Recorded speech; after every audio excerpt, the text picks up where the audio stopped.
හිතන්නකෝ මෙහෙම දෙයක්. අනුරාධපුරයේ නටබුන් අතරින් පුරාවිද්‍යාඥයන්ට හම්බ වෙනවා ගලින් නෙලපු අමුතුම ආසනයක්. ඒකේ තියෙන කැටයම් ඒක හදලා තියෙන විදිහ කොච්චර ලස්සනද කියනවනම් මුලින්ම හැමෝම හිතුවේ මේක මොකක් හරි පූජාසනයක් කියලා. චාරිත්‍ර වාරිත්‍ර වලට පාවිච්චි කරපු දෙයක් වගේ. ඔව්. හැබැයි පස්සේ තමයි තේරුම් ගන්නේ මේක පූජාසනයක් නෙවෙයි වැසිකිළියක් කියලා. වැසිකිළියක් කිව්වම මොකක්ද ඔලුවට එන්නේ? ගල් දෙක තුනක් තියපු බොහොම සරල දෙයක් වගේ නේද? ඔව්. ඒත් ඉති නවීන ජල සපයුම් පද්ධතියක් එක්කම හදපු වැසිකිළියක්. ඒකේ මල්කම්, ලියකම් කෙටලා ජලය හරියටම බහැලා යන පද්ධතියක් හදලා. හරියටම. ඒක දැක්කම මට හිතුණි මේක නිකම් වැසිකිළියක් නෙවෙයි. මේක අපේ ඉතිහාස කතාව ගැනම ලොකු ප්‍රශ්නයක් අහනවා වගේ. ඒක තමයි කතාවේ ආරම්භය. ඔක්කොම විශ්ේ එකම එක පුරාවස්තුවක් අපිට ඉතිහාසය ගැන උගන්වලා තියෙන සම්පූර්ණ කතාවම ප්‍රශ්න කරනවා. විශේෂයෙන්ම විජය රජතුමා එන්න කලින් ලංකාව කියන්නේ දියුණුවක් නැති ප්‍රාථමික මිනිස්සු හිටපු තැනක් කියන අදහස. හරියටම. ඒක තමයි වැදගත්ම දේ. ඉතින් අද අපි මේ ගැඹුරින් බලන්න යන්නේ ශ්‍රී ලංකාවේ ඉතිහාසයේදී සම්පූර්ණයෙන්ම වෙනස් කෝණයකින් බලන්න. සමහර වෙලට ටිකක් රැඩිකල් විදිහට බලන්න පොළමවන මූලාශ්‍රය එකතුවක්. අපි මේ කතා බහට පදනම් වෙන්නේ ප්‍රධාන වශයෙන් ග්‍රන්ථ දෙකක් සහ ඒ අදහස් සම්බන්ධ කරන පරිවේෂණ සටහන් කීපයක්. හරි. එහෙනම් අපි පටන් ගමු අර වැසිකිළින්ම. මොකද මේක නිකන් වස්තුවක් නෙවෙයි වගේ ඒක සංකේතයක් නේද? ඔව්. ඒක සංකේතයක්. ඒකේ තියෙන කලාත්මක බව, ජලය බැසෙන හදලා තියෙන ක්‍රමවේදය. මේවයින් කියවෙන්නේ සනීප ආරක්ෂාවට නිකම්ම ප්‍රායෝගික වටිනාකමක් විතරක් නෙවෙයි. සෞන්දර්යාත්මක වටිනාකමකුත් දීපු සමාජයක් ගැන. ඒකනේ. ඒ කියන්නේ එදිනදා ජීවිතයේ සරලම අවශ්‍යතාවක් පවා කලාවක් මට්ටමට ගෙන්න උත්සාහ කරපු මිනිසු පිරිසක් ගැන.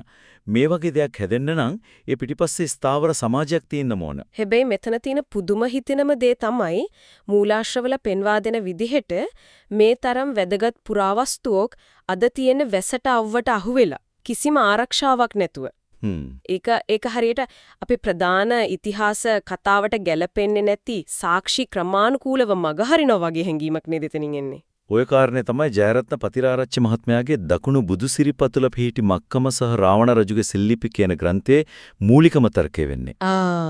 වන්දි භට්ටයන්. ඒ කියන්නේ තමන්ගේ වාසියට පාලකයන්ව වර්ණනා කරපු පිරිසක්. ඒක සැහැන්න ප්‍රබල චෝදනාවක්. ඒ කියන්නේ අපේ ඉතිහාස පොත්වල තියෙන ඇක්ත නෙවෙයි යටත් විජිත පාලකයන්ට ඕන විදිහට හදපු කතාවක් කියන එකද? එතුමාගේ තර්කය ඒකයි. එතුමා කියන විදිහට මේ නිල ඉතිහාසයේ කොච්චර අතාර්කිකද මිත්‍යාවන්ගෙන් පිරීලාද කියනවනම් හැමදේම ඉන්දියාවෙන් ආවා කියන කතාවක්. ශිෂ්ටාචාරය, දැනුම, තාක්ෂණය. අකුරු. ඔව් අකුරු පවා මේ හැමදේම ඉන්දියාවෙන් ලංකාවට ආවා කියලා යුරෝපියන් හදපු ආකෘතිය නිසා අද වෙනකොට පාසල් ළමයින්ට ඉතිහාසය කියන විෂය එපා වෙලා. නීරස කටපාඩම් කරන්න ඕනේ දෙයක් වෙලා. ඔව්. මොකද ඒ ඉතිහාසය ළමයින්ගේ අනන්‍යතාවය එක්ක, යාලා ජීවත් වෙන භූමිය එක්ක තාර්කිකව සම්බන්ධ වෙන්නේ නැහැ. අපි මේ ගැඹුරින් බලන්න යන්නේ ලංකාවෙම තිබුණු ස්වදේශික දියුණුව ගැන සාක්ෂි කොහොමද යටපත් උනේ කියන එක ගැන නේද? යටපත් උනේ නොසලකා හැරුණේ එහෙමත් නැත්නම් බලයෙන්ම ඉන්දියාවට බැර කෙරුවේ කියන එක ගැන. ඒකට අපි පදනම් කරගන්නෝ ජයරත්න පතිරාරච්චි වගේ පරිේශකයන්ගේ ග්‍රන්ථ, ඒ වගේම රාවණා යුගය ගැන කියවෙන පැරණි ලේඛන, භෞතික සාක්ෂිය ලංකාවෙන් හම්බුණත් ඒකේ මූලාරම්භය ඉන්දියාව වෙන්නම ඕනේ කියන අර ඒකාධිපති උපකල්පනය මත අපේ ඉතිහාසය ලියවිලා. ඉතින් මේ වගේ මතයක් ඉදිරිපත් කළාම රටේ ඉන්න ප්‍රධාන ධාරාවේ ඉතිහාසඥයන්ගෙන් මොන වගේ ප්‍රතිචාරයක්ද ලැබිලා තියෙන්නේ? එතන තමයි පතිරාරච්චි මහත්මයාගේ අභියෝගය තියෙන්නේ. එතුමා ප්‍රසිද්ධියම කියනවා මම මේ ඉදිරිපත් කරන දේවල් බොරු නම් ප්‍රසිද්ධ විවාදයකට ඇවිත් මේවා බොරුයි කියලා ඔප්පු කරන්න. එහෙම බැරි නම් අඩුමතරමේ මේ ගැන ගැඹුරින් හොයලා බලන්නවත් පටන් ගන්න. එහෙම නැතුව නිහඬව ඉන්න එපා කියලා. ඉතින් ඒකට ප්‍රතිචාරයක් නැද්ද? කතුවරයා දකින්න විදිහට මේ නිහඬතාවයම යම්කිසි දෙයක් කියනවා. එක්කෝ මේ කරනු ප්‍රතික්ෂේප කරන්න බෑ, නැත්තම් මේවා ගැන කතා කරන්න කැමති නෑ. හරි. එමෙන්නම අපි මේ ග්‍රන්ථයේ තියෙන පුපුරන සුළුම හෙළිද්‍රව්වක් ගැන කතා කරමු. ඒ තමයි බුදුන් වහන්සේගේ ශ්‍රීපාද ලාංඡනයක් තියෙන මක්කම පීඨලා තියෙන්නේ සෞදි අරාබියේ නෙවෙයි ශ්‍රී ලංකාවේ කියන කාරණේ. ඔව් මේක තමයි ග්‍රන්ථයේ තියෙන කේන්ද්‍රීය හෙළිදරව්ව. මේක ඇහුව ගමන් ඕන කෙනෙක් හිතන්නේ මේක වෙන්න පුළුවන්ද කියලා. ඇත්ත. මේ තර්කය ගොඩනගන්න කතුවරයා පාවිච්චි කරන්නේ භාෂාවේ සිදුවෙච්ච වෙනස්කමක්. එතුමා පෙන්වා දෙනවා යෝනක කියන වචනය මහනුවර යුගයේදී තමයි මුස්ලිම් වරුන් හඳුන්වන්න පාවිච්චි කරන්න පටන් අරන් තියෙන්නේ. හරි. ඊට පස්සේ යෝනක දේශය කියනකොට මැදපෙරදිග කියලා අර්ථකථනය වෙලා. හැබැයි ඊට ශතවර්ෂ ගානකට කලින් ඒ වචනෙට තිබුණේ වෙන තේරුමක්. යෝනක පුරය නොහොත් මරගණ කියන්නේ කල්පිටි ආශ්‍රිතව තිබුණු මල්වතුවය මුහුදට වැටෙන තැන තිබුණු පැරණි ජනාකීර්ණ වරාය නගරයකට.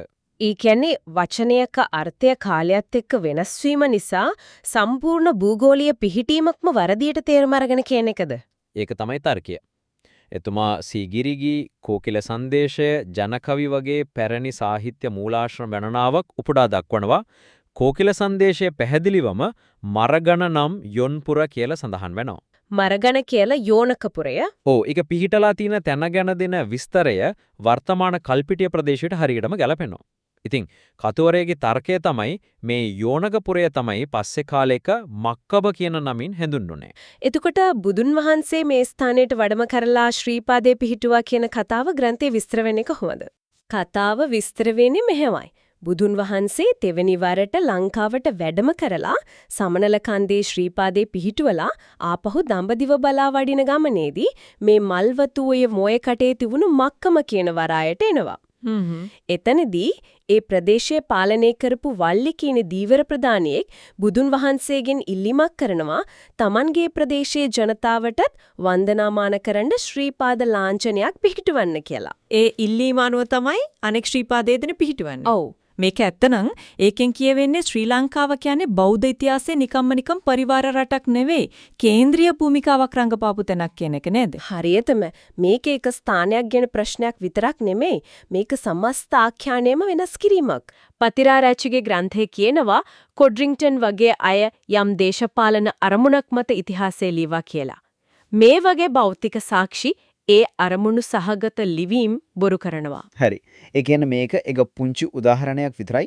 එතකොට මීට වඩා ලොකු මීට වඩා තදබල සාක්ෂි මේ මූලාශ්‍රවල තියෙනවා. අනිවාර්යෙන්ම අපි අමු පතිරාරච්චිගේ දකුණු බුදු සිරිපතුල පිහිටි මක්කම සහ රාවණ රජුගේ සෙල්ලිපි කියන ග්‍රන්ථයේ තියෙන ඊළඟ කරුණට. හොඳයි. ඒ තමයි ලංකාවේ අක්ෂර කලාව. අපි ඉස්කෝලේ ඉගෙනගෙන තියෙන්නේ මිහිඳු හාමුදුරුවෝ තමයි ලංකාවට අකුරු ගෙනාවේ කියලා. ඔව් ඒකනේ අපි කවුරුත් දන්න කතාව බුදුදහමත් එක්කම තමයි අක්ෂර කලාවත් ආවේ කියලා තමයි අපි හිතන්නේ. හරි. එහෙමනම් මිහිඳු හාමුදුරුවෝ එන්න ඕනේ කාලේ ඉන්දියාවේ තිබුණු අශෝක අධිරාජ්‍යයේ අක්ෂර. ඒ කියන්නේ අශෝක බ්‍රාහ්මී අක්ෂර. හරියටම. හැබැයි පුරාවිද්‍යාඥයන් විසින් ලංකාවේ හොයාගෙන තියෙන පැරණිම සෙල්ලිපි ලියවිලා තියෙන්නේ අශෝක අක්ෂර වලින් නෙවෙයි. ඒ කියන්නේ ඒවයි තියෙන්නේ ඊට වඩා වෙනස් ඊටත් වඩා පැරණි අක්ෂර මාලාවක්. ඒකෙන්ම පැහැදිලි මිහිඳු හාමුදුරුවෝ එන්න කලින් ඉඳන්ම ලංකාවේ මිනිස්සු ලියන්න කියවන්න දැනගෙන හිටියා. ඒ වගේම යාලටම ආවේනික අක්ෂර මාලාවක් තිබුණා කියන එක. ඔව්. ඒ කියන්නේ අපි ඉස්කෝලේ ඉගෙන ගත්ත දේ සම්පූර්ණයෙන්ම වැරදි කියන එකද මිහිඳු හාමුදුරුවෝ එන්න කලින් ඉඳන්ම ලංකාවේ මිනිස්සු සෙල්ලිපි කෙටුවා කියන එකද මේකේ තේරම? වැරදි කියනවටත් වඩා ඒක අසම්පූර්ණයි. හරි. එහෙමනම් අය මේ කතාව යටපත් වෙලා තියෙන්නේ. යටපත් වෙන්නේ හේතුව තමයි ඒක අර ඉන්දියාව පළමුව කියන ආකෘතියට ගැලපෙන්නේ නැති එක. ඒ ආකෘතියට අනුව ශිෂ්ටාචාරයේ හැම අංගයක්ම ඉන්දියාවෙන් ආපු තැග්ගක් වෙන්න ඕන. ලංකාවට ස්වදේශික අක්ෂරමාලාවක් තිබුණ කියලා පිළිගත්තොත්. විජයෙන්වත් කලින් මෙහි දියුණු සමාජයක් තිබුණා කියලා පිළිගන්න වෙනවා. ඒකනේ. ඒක යටත් විජිත ඉතිහාස කතාවේ අත්තිවාරමම හොල්ලනවා. එහෙනම් මෙතනින් හොඳම පාලමක් තියෙනවා. අපි කතා කරන්නේ ලංකාවේ పూర్ව බෞද්ධ ඉතිහාසය ගැන නම් ඒ ඉතිහාසයේ ඉන්න ජනප්‍රියම චරිතය තමයි රාවණ. පතිරාරච්චි මහත්මයාගේ ග්‍රන්ථයේ දෙවනි කොටසම වින් වෙන්නේ රාවණ යුගය ගැන කතා කරන්නේ. එතුමාගේ ප්‍රධාන තර්කය තමයි විජයාගමනයටත් මිහිඳු හාමුදුරන්ගේ පැමිණීමටත් කලින් දියුණු ලේඛන කලාවක් තිබුණා කියන එක. සෙල්ලිපි කියවම අපිට උගන්වලා තියෙන්නේ ලංකාවේ පැරණිම අක්ෂර බ්‍රාහ්මී. ඒක මිහිඳු හාමුදුරුවෝ එක ආපු දෙයක් කියලා නේද? එතන තමයි තර්කය තියෙන්නේ. පතිරාරච්චි මහත්මයා අහන ප්‍රශ්නේ තමයි මිහිඳු හිමියන් අක්ෂර මාලාවක් ගෙනාවා නම් ඒ අශෝක අධිරාජ්‍යයේ අක්ෂර කියන්නේ අශෝක බ්‍රාහ්මී වෙන්න ඕන. හරි. හැබැයි පුදුමයකට වගේ ඒ කාලෙට අයත් අශෝක බ්‍රාහ්මී සෙල්ලිපි එකක්වත් ලංකාවේ නැහැ. ඒ වෙනුවට ඊටත් වඩා පැරණි වෙනස්ම අක්ෂර මාලාවකින් ලියපු සෙල්ලිපි තියෙනවා. ඒ කියන්නේ රාවණ යුගයට අයිති කියන සෙල්ලිපි.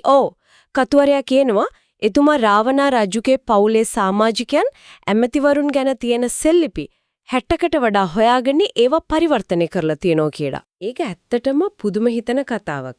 මොකද අපි රාවණා ගැන අහලා තියෙන්නේ රාමායනේ ඉන්න දුෂ්ටයා විදිහට. නැත්නම් යක්ෂ රජ කෙනෙක් විදිහට. හැබැයි මේ මූලාශ්‍රවලින් මතුවෙන්නේ හාත්පසින්ම වෙනස් චිත්‍රයක් නේද? ඔව්. ravanaraja.pdf කියන අනිත් මූලාශ්‍රයේත් ඒකමයි කියන්නේ. ඒවට අනුව රාවණා කියන්නේ දක්ෂ වෛද්‍යවරයෙක්. ආයුර්වේදය ගැන ගැඹුරු දැනුමක් තිබුණු කෙනෙක්. රාජ්‍ය පාලනය ගැන පොත්පත් ලියපු විද්වතෙක්. අමරණීයත්වය ලබා දෙන පාණයක් ගැනත් සඳහන් වෙනවා නේද? ඔව්. වර්තමාන පොත්ගුල් විහාරය කියන්නේ එදා රාවණා රජුගේ මහ පුස්තකාලයේ තිබුණු තැන කියලා තේ මූලාශ්‍රවල තියෙනවා. ඒ වගේම අර යක්ෂ රාක්ෂ කියන වචන වලටත් වෙනම අර්ථකථනයක් දෙනවා. ඒ කිව්වේ යක්ෂ කියන්නේ අමනුෂ්‍ය කොටසක් නෙවෙයිද එතකොට? මේ මූලාශ්‍රවලට අනුව නෑ. සිව්හෙල කියලා සංකල්පයක් තිබුණා තියෙනවා. ඒ කියන්නේ යක්ෂ රාක්ෂ නාග දේව කියන ප්‍රධාන ගෝත්‍ර හතර. නේ අය අමනුෂ්‍යයන් නෙවෙයි. එකම හෙළ જાතියේ විවිධ කුසලතා තිබුණු උපකොටස්. යක්ෂ ගෝත්‍රිකයන් තාක්ෂණයට දක්ෂයි, නාග ගෝත්‍රිකයන් නාවික ශිල්පයට දක්ෂයි. මේ අය ලංකාවෙන් පිට ගිහින් ලෝකය පුරා ශිෂ්ටාචාර ගොඩනැගුවා කියලත් මේ මූලාශ්‍රවල සඳහන් වෙනවා. පතිරාරච්චිගේ ග්‍රන්ථයට අනුව රාවණා රජුට සහ එයාගේ පරපුරට අයිති කියන සෙල්ලිපි 60කට වඩා ලංකාව පුරාම තාමත් තියෙනවා. 60කටත් වඩා. ඔව්.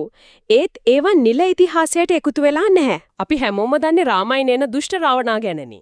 ඔව්. නමුත් අපේ මූලාශ්‍රවල ශ්‍රී ලංකාවේ පවතින පැරණි ජනප්‍රවාදයක් ගැන කියනවා. ඒ අනුව සීතා කියන්නේ රාවණාගේම දියණිය. රාවණාගේම දුයියනි. ඔව්. උපන් ගමන්ම ඇය රාජ්‍යයට විනාශයක් ගේනවා කියලා අනාවේකයක් පළ වෙනවා. ඒ නිසා රාවණාට හරිම දුකින් මුණත් Tamanගේ දුවව පෙට්ටියක දාලා මුහුදේ පා කරලා හරින්න සිද්ධ වෙනවා. ඒ කතාවේදී රාවණා දුෂ්ටයෙක් නෙවෙයි, කේවජනක ඉරණමකට මුණ දුන් ෆියෙක්. හරියටම ඒ කතාවෙන් රාවණා චරිතයට සම්පූර්ණයෙන්ම වෙනස් මානයක් එකතු වෙනවා. හැබැයි මූලාශ්‍රවල ඊටත් වඩා පුදුම හිතෙන දෙයක් ගැනත් කියවෙනෝ නේද? බෞද්ධ සාහිත්‍යයේ රාවණා ගැන. ඔව්. ඒ තමයි ලංකාවතාර සූත්‍රය. හැබැයි මේක මහායාන බෞද්ධ ග්‍රන්ථයක්. ඒ කියන්නේ තෙහෙරවාද සම්ප්‍රදායට වඩා වෙනස් දර්ශනයක් තියෙන එකක්. හරි. මේ සූත්‍රයේදී රාවණා රජු ලංකාපුරේ ඉඳලා බුදුන් වහන්සේව මුණ ගැහිලා ගැඹුරු දාර්ශනික ප්‍රශ්න අහලා ධර්මය ඉගෙන ගන්නවා. ඒ කියන්නේ එතනදී රාවණා යක්ෂ රජෙක් විදිහට නෙවෙයි නිරූපණය වෙන්නේ. කොහෙත්ම නැහැ. ප්‍රඥාව සොයා යන බලවත් ප්‍රඥාවන්ත පාලකයෙක් විදිහට.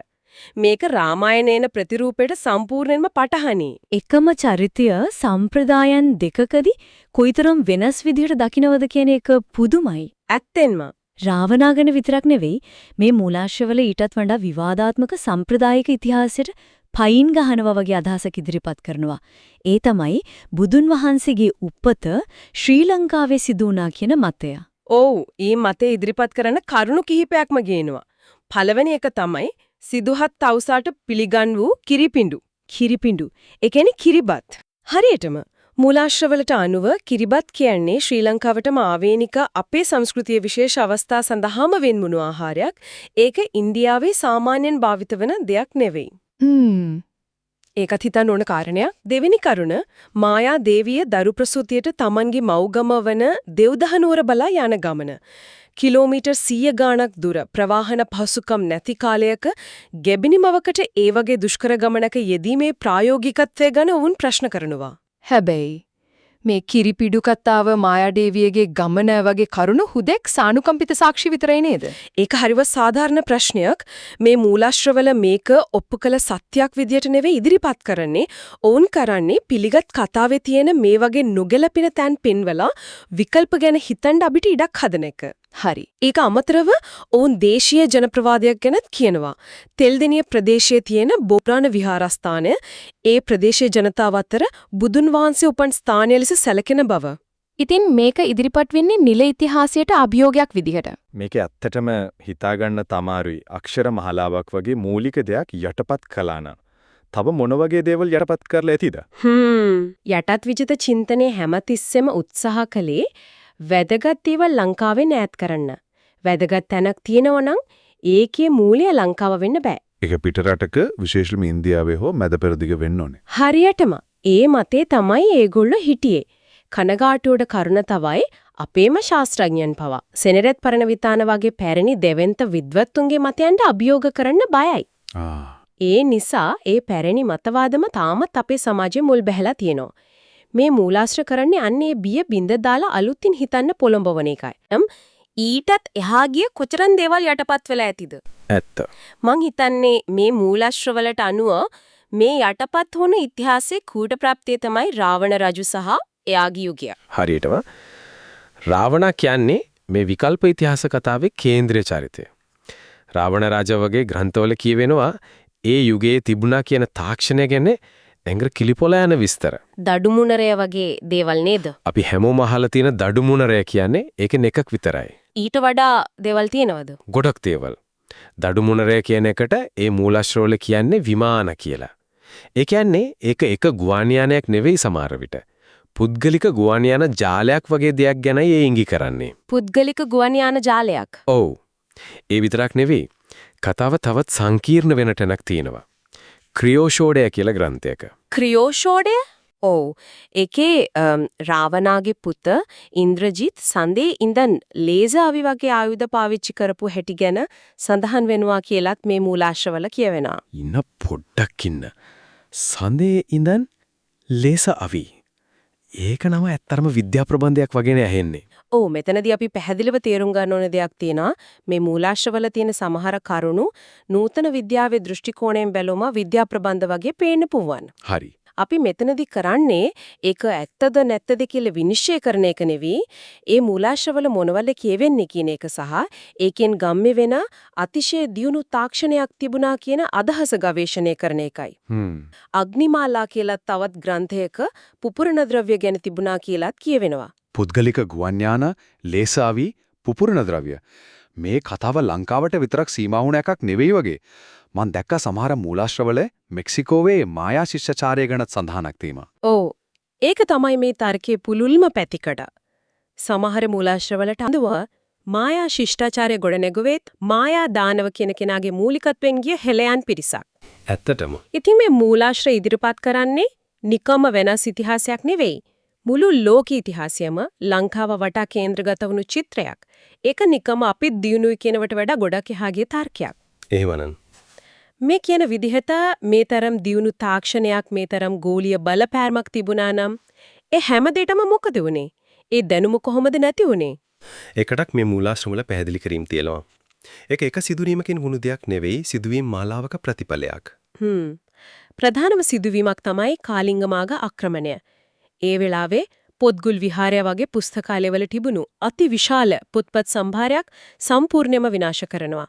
ඒ කියන්නේ දැනුම ගබඩා කරලා තිබුණු තැන් හිතාතාමාම ඉලක්ක කළා. ඔව්. ඒ අතරේ රාවණ පුලතිසි ඍෂිවරුන්ගේ අතින්ම ලියු ග්‍රන්ථ බව තිබුණා කියලා කියවෙනවා.